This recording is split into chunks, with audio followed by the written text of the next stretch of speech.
Guys, well, I've kind of been wandering around thinking about the different how-tos, and I've kind of got a fun one for you. Not real sure how long this video is going to go. I'm just going to kind of let it go till it's done, so maybe a quickie, may not. So, how to wind yourself up.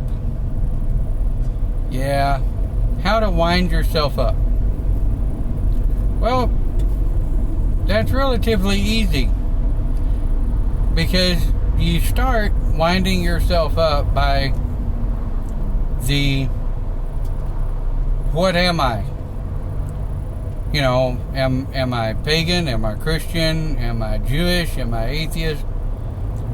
Well, you kind of get past that, or not.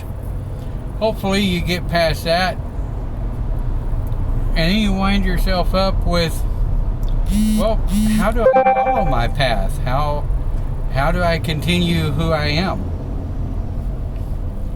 Well, here's a much more fun way to wind yourself up.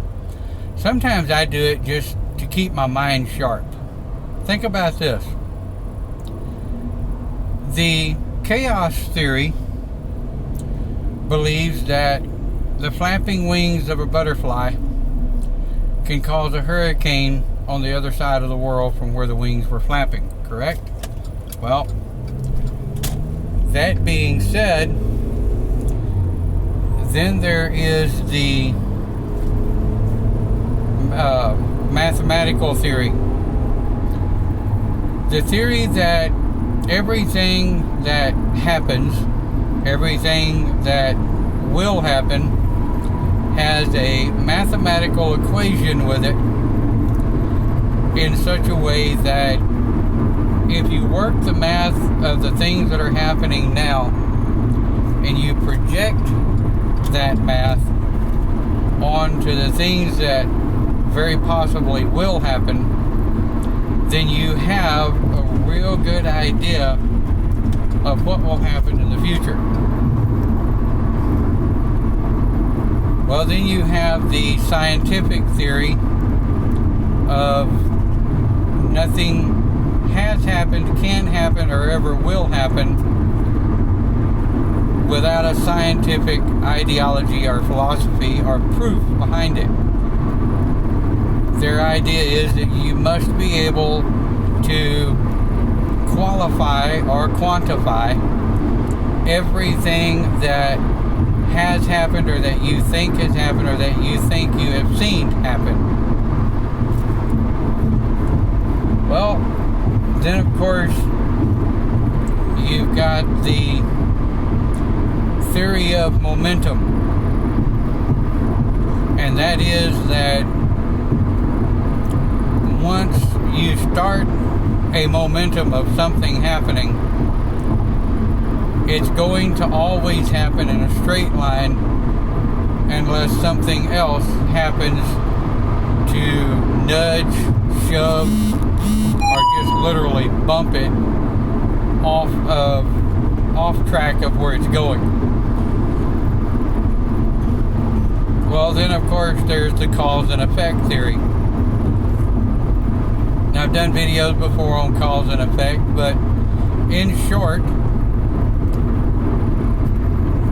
if a martial artist is practicing breaking boards and he hits the board incorrect, then the cause of his effect of hitting that board, it's going to be pain, isn't it? Yeah, I've been there, done that. The effect of the cause of you walking up and slapping the hell out of somebody for no reason, there's going to be some kind of cause for that, or some kind of reaction. Well, that's the theory of cause and effect. Well, then of course you have the theory of the Christian theory of you die and your spirit either goes to heaven or hell, Then you have the multiple layers of the pagan theories of the body dies, the spirit goes forward for judgment to see if you will go to another lifetime, or you'll sit in purgatory, or you'll move on to become spirit guide or something of that nature. And that varies through the thousands of different variations of pagan philosophy. Well, then you have the atheist theory of when you die, you're dead, you're gone, you're done, that's it. No happy light, no moving forward, no nothing, you're just done. Well, so if you want to wind yourself up and give yourself something to think about, start thinking about all of the different theories of life, death, the cosmos, and everything else. Now, email. I got some really good friends, and sometimes we just sit around and talk about the different variables of the different theories. And one of the things we've always noticed, it all comes back around full circle, doesn't it? Well, let's think about that for a minute, shall we?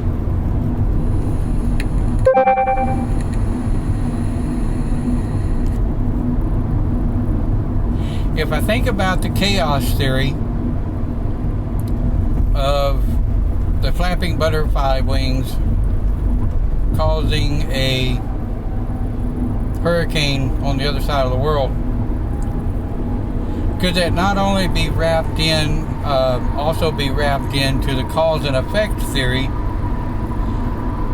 which is also wrapped into the momentum theory, which is also wrapped into quite a few other theories, which all brings you right back to the very same thought to begin with: why or how. And you sit back and you look at the why or the how, and you find out there really is no scientific theory in which to base it. There's another circle.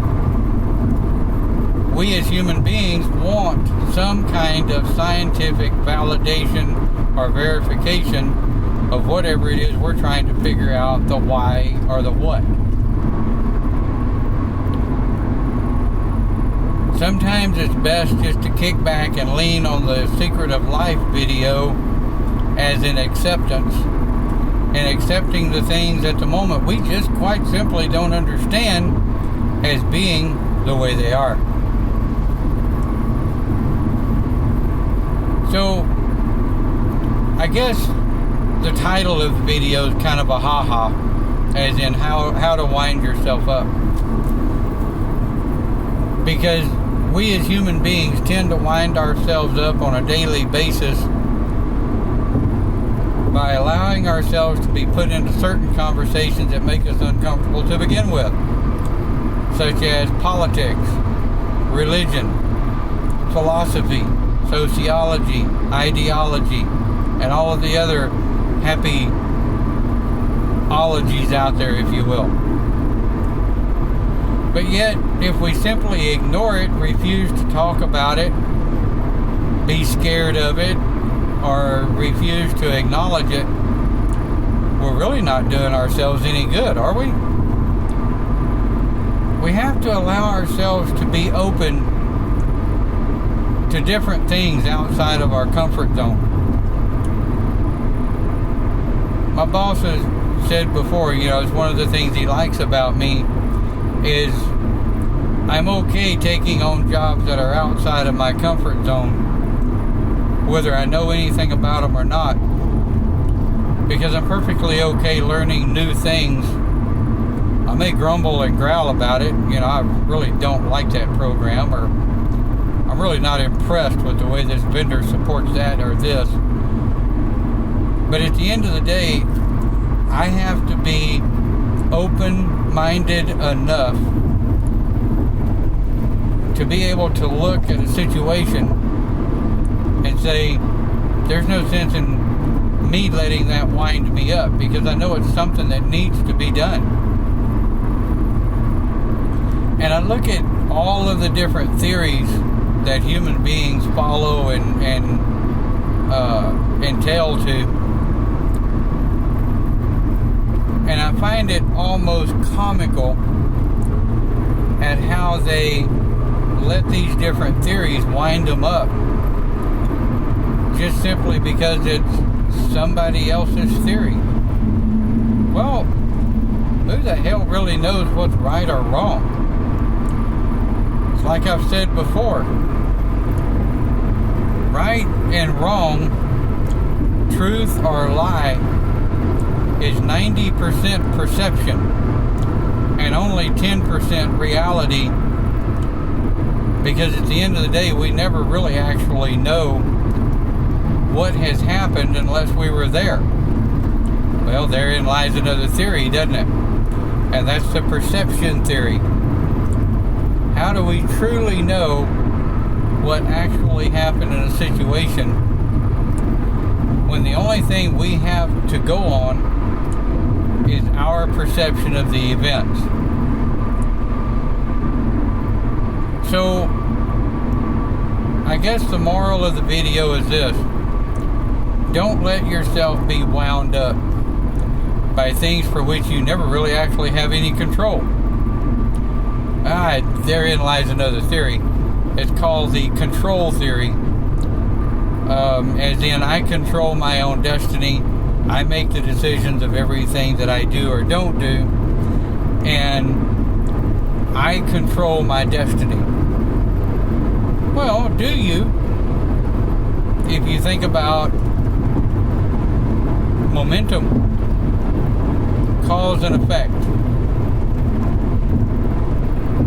gives pause for thought, doesn't it?